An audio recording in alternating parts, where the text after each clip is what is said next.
Impossible de s'arrêter longtemps dans cette banlieue de Rio de Janeiro. La zone est dangereuse. Pendant plus de 20 ans, Valéria da Silva a vécu ici, dans un logement de fortune. Vous voyez ces cocotiers là-bas? Ma maison était dans cette rue. Ça fait peu de temps que c'est goudronné ici et depuis que c'est goudronné, il y a souvent des inondations. En décembre, Valéria a emménagé dans cette résidence. Avec le programme Ma Maison, Ma Vie lancé par Lula en 2009, elle a réalisé son rêve, devenir propriétaire. Avec son mari handicapé, ils ont pour la première fois un espace à eux. Ici, c'est la chambre des parents qui est bien confortable pour un couple. Dans leur nouveau 3 pièces, Valéria et Roberto craignent moins les balles perdues. La résidence est sécurisée. La famille découvre aussi les joies de la propriété.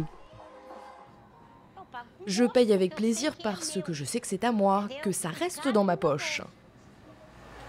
Depuis le déménagement, Valéria et Roberto ont pu acheter de l'électroménager, car ils ne remboursent que 12 € par mois, 10 fois moins que leur ancien loyer. Avec Ma Maison, Ma Vie, 1 million de familles modestes sont devenues propriétaires en 4 ans. Cette construction massive de logements coûte cher au pouvoir public, 60 milliards d'euros, mais la qualité n'est pas toujours au rendez-vous. Comme ici à Triagem, dans le nord de Rio. José Rocha représente les habitants. Il était là lors de la dernière inondation. Vous voyez là la marque de l'eau jusqu'à la fenêtre. Ils ont mal prévu les choses. S'il y avait eu un drainage correct pour que l'eau s'échappe, il n'y aurait pas eu de problème. Face à ces incidents, les autorités mettent en avant les autres avantages du programme, comme l'emploi.